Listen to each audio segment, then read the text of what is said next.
digitaljamsessions.com. Hello and welcome to this Digital Jam special. Today we're coming at you live from the London Startup MadTech weekend and we have a full house. So I am going to ask all of these lovely people around the room to introduce themselves, but I am going to start with our most regular on this show, and that is Amelia. Hi guys, and welcome to the Startup Weekend London MadTech Digital Jam edition. That was long, but I think it's going to be fun. So we're right here at Startup Weekend London. Everybody's downstairs hacking away, and we're up here with some of the very nice people that are mentoring here this weekend.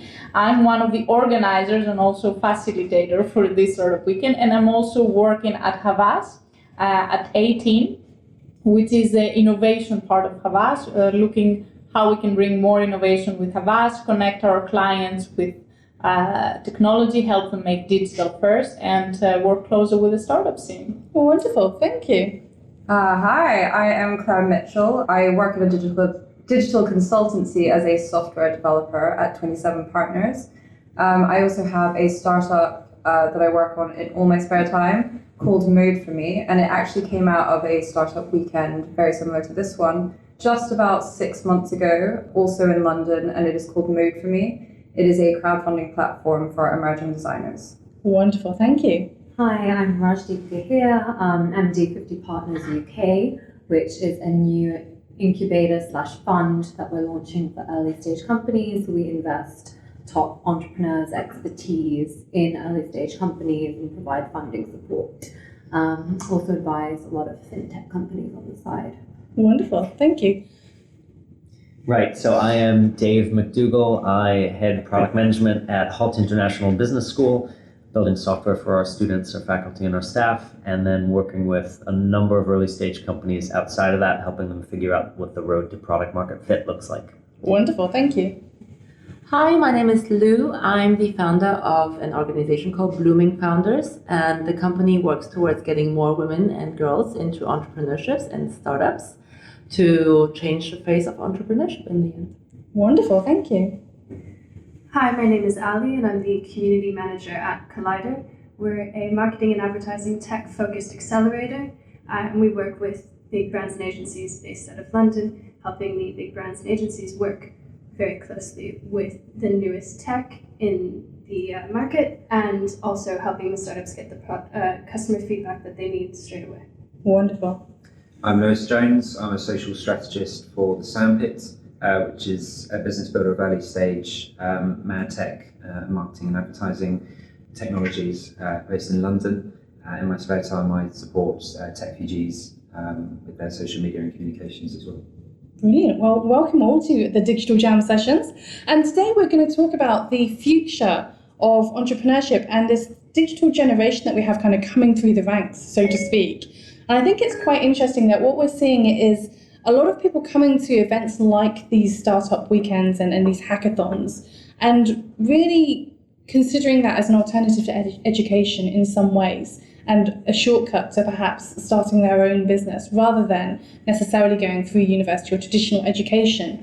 I'm quite interested to understand from your point of view how you see this next generation kind of evolving into a generation that is much more digital nomad, is less about formal education, and is really looking at different ways to facilitate business to happen. And I want to start with you. Yes, I think the education point is probably fundamental in that. So when you look at the education system, the curriculum, it hasn't really changed much in the last decade, say. Yet the rate at which you can start a business has, massively progressed. So it's actually very easy in terms of speed if you have technical capability. So I think that's an interesting point, because the education system almost is being challenged in that regard, and I think this new age of accelerators or weekends like this is providing that education that people now realize that they need, and a higher value is being placed on it. That's certainly what I've observed. Okay. Yeah. So I'm curious, you talk about developing software and technology for schools. And we've just heard this mention of the fact that actually the education system academically hasn't really changed for quite a long time.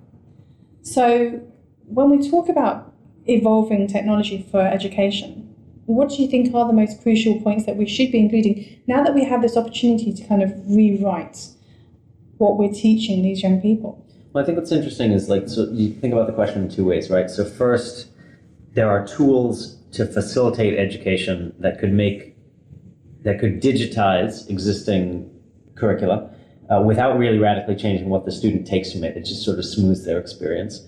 And that is a really large segment of what's happening in education right now. I think there are additionally some things that are more innovative in terms of educating students around the use of digital technology. But I would say I would call these kind of fundamentally separate issues. I think I want to sort of answer the first question a bit as well, because, thinking a lot about how our students embrace entrepreneurship. I mean, HALT is a very international school and it's very entrepreneurial, even on the spectrum of business schools. But we also, I think it's fair to say that there's some limitations to what you can get in a classroom, because it's bound to be a bit theoretical, even in a case study kind of approach. And a lot of entrepreneurship, starting a business, has always been very practical. It's only mass education is really only 100 years old at best, right? So to start a business doesn't necessarily mean that you are embracing in your formal education much beyond kind of here are the groundwork and here are the kinds of questions you ask. But then the learning process is actually being able to put that into play in a real idea. So I'm interested because we have two people at the table who have social kind of media experience or social media kind of knowledge.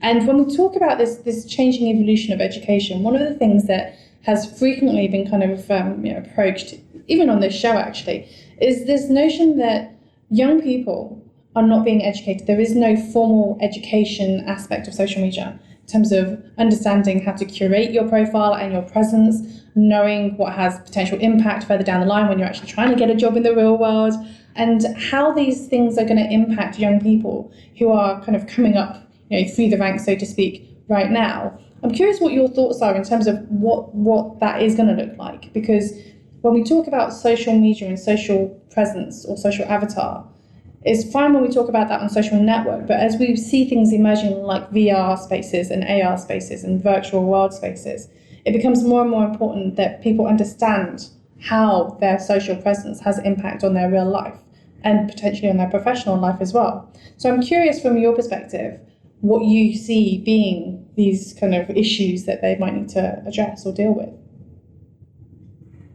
Well, I think that education does tackle this a little bit. There's lots of courses.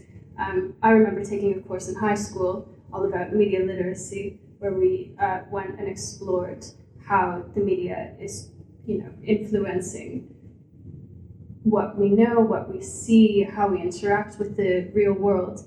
And I've heard of lots of people, and I have friends who are teachers who do go through the practices of managing your presence online. But I think that people will also learn as they go, and making mistakes usually tends to be the best way to not do something again, because you learn it the hard way. In terms of what will come next, in terms of content, that will always be sort of dictated by who's up at the top, the people who are in the big brands, the big publishers. They're always going to say what we, or help, what we will see. But the next generation, they'll sort of pick up what they like, what they find is the most appealing. Snapchat is huge right now. Everyone's using that. They're not using Facebook anymore necessarily. So it's all more about user experience. I say like that. I think as well, people are more clued up as to sort of around the privacy laws, what they can and can't do and share online. And I think as well with the social media networks, as they've been refining their products, and a lot of the for the right to be forgotten legislation and stuff that's been going through as well. I think when the technologies are catching up with the users' demand for to be able to control their own data, and I think that we're seeing it more and more that people are more aware of what data they're putting out there into the public eye. And I think with the merging of kind of all of these platforms together, social media becomes more kind of daily life, and the kind of emerging of the kind of offline and online world with people being continually connected. So yeah, I think it's interesting to look at, and I think with the likes of virtual reality and AI and bits like that, it's only going to sort of speed up that process.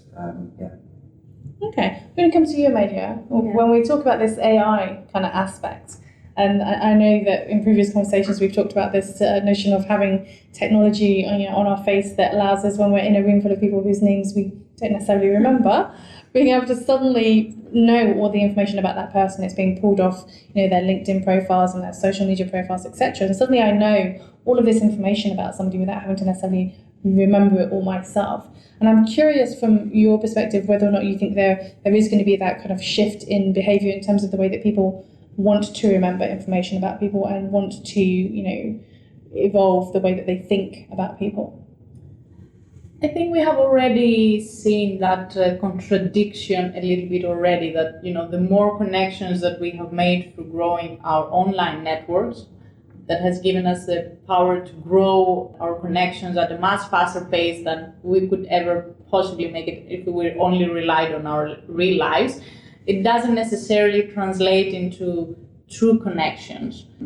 So sometimes you have this paradox when you have somebody with many followers, a lot of online presence, and still you can see that they're very lonely, or a lot of people face difficulties connecting with other people in real life, although they may be very active on social media. So that can continue being a contradiction. It can be an easy solution sometimes, because it takes for somebody to be very brave to connect on somebody on a real level. So that superficial connection can be easier for a lot of people. So a lot of people may rely on that. It can become a comfort zone. To feel that you have these connections, but in reality you don't really have them. So I don't think it's going to be anything extremely new, but like social media, like a lot of times it acts like a magnifying glass. So whatever already exists as an issue, as a problem, it just multiplies it. So I think that can be a challenge for people, and that's already a challenge for people. That's why I think, with events like Startup Weekend, and that what makes Startup Weekend so unique is that energy and the connection we have with people. Lou, I bet, remembers when we were in Poland for the Global Fashion Battle, for instance, another event that we were working on together. We did a lot of level 4 conversations. So level 4 is like when you meet somebody and you go really deep, like, what was the last time? When was the last time you cried? Or something like that. And it's a way to make some instant connections. I think, especially around the startup community, we have found ways to go beyond the online connection and create some true friendships and really help out each other through this tough journey that entrepreneurship can be. So I'm sure, more communities will find ways to connect beyond artificial intelligence and just pulling out permission of the social media. Absolutely. Which now leads me to naturally ask you, Lou, when was the last time you cried? When was the last time I cried? Actually, today during lunch, because I choked on a piece of food. This is not a statement about the food provided at this event. No, that was me being too eager to mentor and talk and eat at the same time. And that was just not good. But I am curious to understand, from the perspective of what Amelia is saying about this kind of creating network and creating conversation, and obviously what you do with Blooming Founders is incredibly, personal. It's about the relationships of these women who are, doing amazing, great things. But I'm interested to understand from your perspective how you see technology facilitating those kind of relationships, or if you see technology facilitating. Yeah, it's always, it's two things that have to kind of go together, right? I think fundamentally, actually, so in fact, 66% of my community are solo founders. And that is really interesting that's, that's sort of apparently happening for women. And because of that, people are looking for support, people are looking for, like-minded people to chat to, etc., etc. Oftentimes, their family members or friends can't really understand, the journey that they're going through. So offline connections are really, really important to establish, that sort of personal rapport kind of thing. Mm-hmm. But then everybody is busy, people have their lives, and you might not be, be based permanently in London, and you just kind of you just come here potentially, you come to an event, and then you go back home wherever you live, right? So technology is a really good way to kind of then stay in touch, right? I mean, as a matter of example, from Sorrow Weekend, we organized, the week in Poland, and then we met some people from New York, right? So then I was in New York last weekend, or last week, and I connected with them. We, kind of connected together. I went to their events. I met more people. I mean, at this Startup Weekend, we had a participant who is from New York and who knows the people there. So automatically you have that trustful relationship, right? You already you welcome people as they are your family, basically, because you just kind of, do that automatically. But you use technology obviously to stay in touch and exchange more information, right, along the journey. Okay. So as somebody who's been through this process and is now 6 months into a new startup, what was the tools that you found to be most useful in that process? Throughout the whole process? Yeah, just generalistically. I wasn't really sure what to expect when I came into Startup Weekend. I kind of attended on a whim, and then we ended up winning. So obviously I have a very positive view of this kind of hackathon atmosphere. I had a really great experience. Obviously, it's not just to do with the winning. I learned so much from just one weekend. I'm a software developer, so I know a lot about coding, but I don't really know that much about business and talking to people on the street and getting customer validation, which was something that was really pushed at our hackathon. So I got a lot of really great advice from all the mentors. And then obviously we went on to the Global Fashion Battle in Poland, where we also won, and which was another really great experience where we got to meet people from New York, where else were people from? Miami, and 3 other places, which I cannot remember right now. But yeah, as they said, it's creating a network, and it's always nice to have those people that we can contact who are always happy to give us advice. And I'm really happy to say I have 4 co-founders who are some of my best friends now. So it's been a really good journey and done some really great things so far. We actually had a soft launch a few months ago, which was incredibly exciting, very stressful, and I've never had to do anything like it before. And yeah, we're going to do it again soon. So keep your eyes peeled on Mood for me, because we've got some exciting things coming up. But yeah, I think it was a great launch pad into the startup world. Okay, which brings me to a point that probably we should have covered at the beginning, which we haven't. And Amelia, this is a job for you, because what I realise is that actually some of our listeners may not know what a hackathon is. We're assuming here that everybody listening knows what a hackathon is. So would you care to explain, for the benefit of our listeners who have not been to a hackathon, exactly what it is? So I'll start by explaining what is Startup Weekend, which is slightly different from a hackathon. So Startup Weekend is a 54-hour challenge to take a business from idea to creation.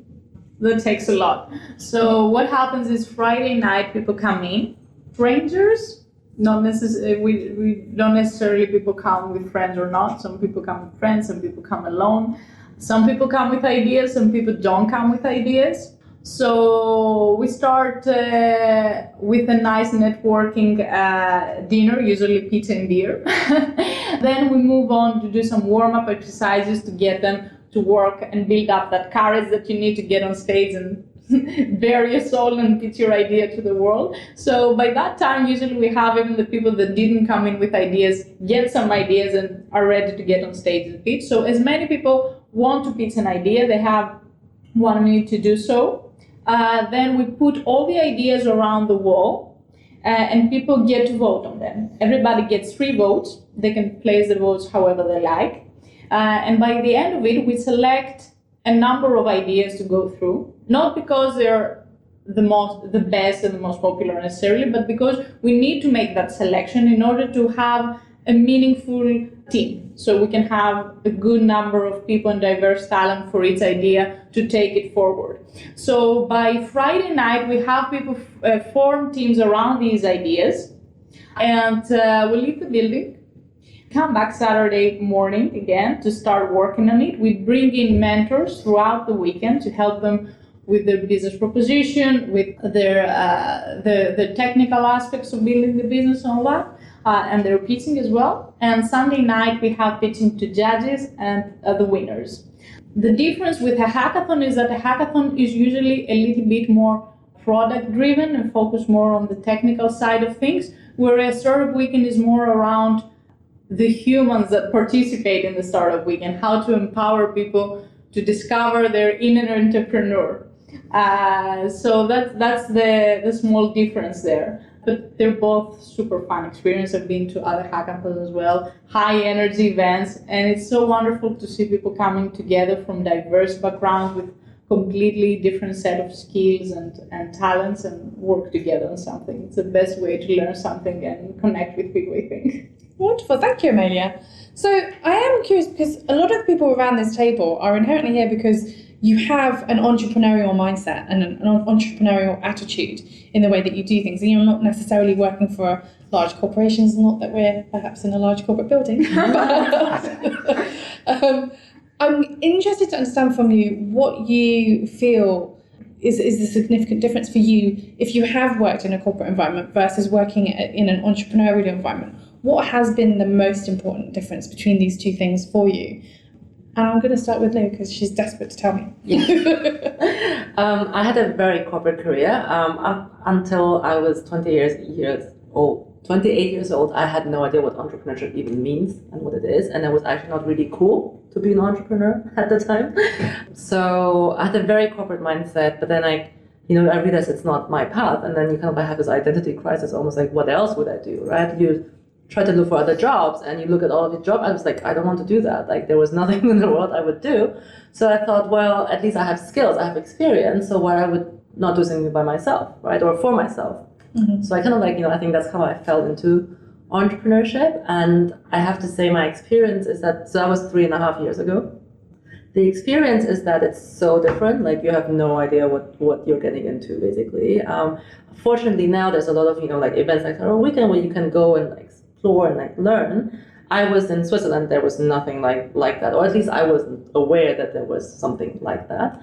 So I think for me personally, the difference was I had no idea. I still think it's, the biggest difference is uncertainty, because uncertainty is just baked into entrepreneurship, right? We're all trying to figure out, business models and, value propositions and all of that. Whereas in the corporate, you have your business model typically, right? You have resources, you have a team, you potentially have budget. It's all about, optimization, forecast, accuracy, growth that way. And entrepreneurship is much more exciting because of actually uncertainty and because you're creating something new in the world, and hence you can actually change the world, right? Because if we all kind of continue to do things as we have done before, then there's not much innovation. Okay. So one of the things that you mentioned there is about not knowing, what else was going on in the kind of startup community in the environment. And what I noticed is that certainly the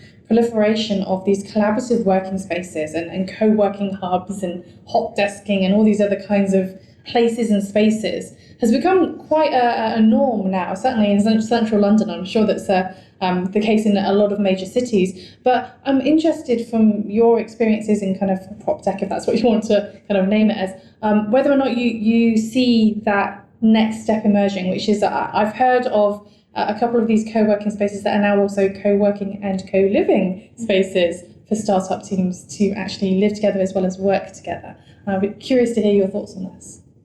Yeah, so I think the co-working spaces really stem from the fact that it was, we're seeing a lot more people becoming entrepreneurs, smaller businesses, and what was really lacking in entrepreneurship, we're talking a few years ago versus in a corporate environment, is having that those colleagues around, that knowledge sharing, that innovation, which is actually so fundamental to entrepreneurship, and there's an incredible value placed on it. So that's one aspect. And I think the second aspect is actually, very much more social. So again, entrepreneurship, it can be a little bit of a lonely journey.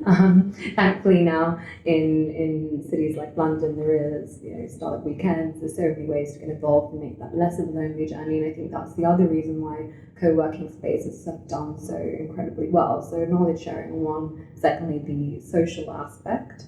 And being in a very collaborative environment, and yes, it speeds the rate at which you can also grow your business, because it does come down to people and connections at the end of the day.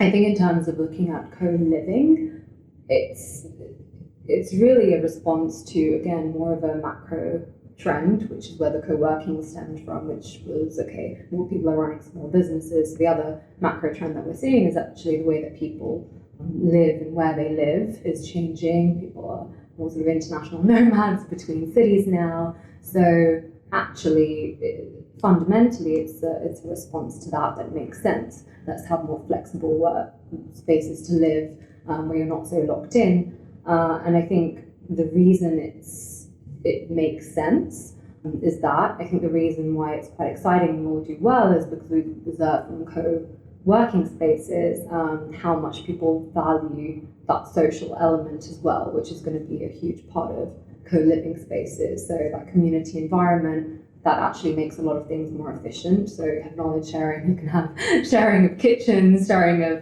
facilities to wash, your clothes, because maybe you don't need your own washing machine anymore as well. So I think I think that's why it's particularly interesting. Okay, so as always, on the Digital Jam sessions, we ask you to tell us what you think is going to be the most significant change, or whether that's a cultural shift or a technological shift that is somehow going to impact the industry. And in this case, that industry would be entrepreneurship. So that's a very broad statement, I know. But I'm going to start with you, Amelia, in terms of what do you think is most exciting or going to be most exciting for people working in this kind of new startup landscape? I think, as we talked before, artificial intelligence is definitely going to have a big impact, because as more traditional jobs start to phase out, these people, in a sense, will be driven to entrepreneurship. So I think it's going to bring a lot of changes. I think it's like a few years back, it's when it started with blogs and all that, to be so easy to create a website, even if you didn't know how to code. Artificial intelligence is going to make a lot more things more easier and accessible to a lot of people. So in a sense, it's going to democratize the digital landscape for more entrepreneurs to come in and build ideas and make it way more accessible. So I think we're in for some interesting decades ahead. Okay, what about you? Yeah, I'll take a stab at this. Maybe it's a version of the artificial intelligence and time being freed up for entrepreneurship, but I think there's been a political movement that's arguably going to change the way time works and work works, which is towards a universal basic income. And I think that's going to enable people more properly to make the decision to pursue things in their own time and focus on business endeavors as well that they wouldn't have had the financial courage to do. It's kind of a long-term, 20 or 40-year prediction here. So, and it could be radically wrong, but it feels to me like the increase in automation makes it increasingly important that everyone who's phased out of a job has some way to participate in the economy. And so if those political changes take that direction, then I think there'll be a lot more entrepreneurship, because the downside risk will be minimized. And you'll be able to, trust that you can afford food and housing, even if your business isn't profitable for a long time. So I think that's going to enable a lot more small-scale entrepreneurship, but that can maybe spend more time shooting at big targets. Okay. So Gene Roddenberry was onto something when he talked about the universal income. It might be. There's been a lot of other conversation around it. Okay, what about you? Yeah, going off of Dave's point, if the basic income does come into play, you'll see the divide between entrepreneurship and corporate innovation disappearing, where people will be able to work on their entrepreneurial innovations while still having the stability of corporate money and lifestyle. And it would be interesting to see how that also plays into the gig economy, which is happening a lot more. Everyone's freelancing on the side because that's what they want to do. They're able to work on the projects that they want to in that way. So yeah, it'll be interesting to see how that comes together. Okay. So I kind of think that technology has been a huge catalyst for a lot of these moves forwards in sort of the entrepreneurial way. So I think you've only got to look at, I think there's a stat around only 40% of people in the world actually have access to the internet. So as we're seeing over the next couple of years with further developments in the kind of technologies for distributing internet access and people becoming more connected online. I think that's a huge, 60%, right? That they're going to be coming in and they're going to be able to contribute something, and there could be hundreds of thousands of different concepts, projects, ideas bouncing off the back of that. So I think that's one thing, and I think as well, just in terms of we touched upon it earlier about digital nomadism and about being able to work with international teams. We're seeing kind of Google Hangouts and Slack and all of these internal sort of team communication channels, which kind of breaks down the need for being rooted out of the same office. So these hyper-connected startups, are going to pay a real big future in moving forward. Yeah. Okay. So obviously I have to say something cultural, because I think if more women would dare to become entrepreneurs, believe in themselves and their skills, and be open to, the learning new things, dealing with uncertainty, I think that will change the world drastically. And I personally think it's inevitable. It will become like that. I just hope that, we get there faster. Okay. I'd say that everyone is going to be investing in technology, because technology is essentially productivity in the world as we see it today. And when I mean everyone investing, I mean in a standard sense of investors. So all money is now, everyone is a technology investor. When they used to traditionally invest in more traditional assets, people are moving money to invest in technology. I think from a self-investment learning perspective, we touched on education, people are investing in themselves, in technology, so skilling themselves up. And I think in terms of the corporates we mentioned, even corporates are all realizing, we need to invest in technology, we need to partner with startups, because that's really the only way that we can sort of grow together. So I think this move where everyone is investing in technology in some capacity. Okay. Mine is a cultural one as well. I am a big advocate of diversity in entrepreneurship, and specifically in tech. There is a huge lack, and there are a lot of initiatives to encourage diversity. So it is getting better, but I think that one of the main things is education. I think that there are a lot of other routes in the traditional higher education that is offered. There are a lot of free courses that people can take either online or in person. And I think that pursuing those is a really good route to becoming an entrepreneur and just making it more accessible to everyone. Wonderful. Okay. Well, guys, I want to thank you all for joining me on this rather impromptu digital jam session. But before we leave, we'd like to give our listeners a way to be able to find out more about you and follow you and harass you if necessary. Would you like to share with us your social media handle of choice? And I'm going to start on this side. Yeah, so you can find me on Twitter at dmcdougall. That's DMCDOUGALL. You can find me on Twitter at AALIICONN. I'm on Twitter as well, LMJ_112. I'm on Twitter as Blooming Founders, and that's without an E for the last R. Yeah, on Twitter it's Lady Gahir. Gahir is GAHIR.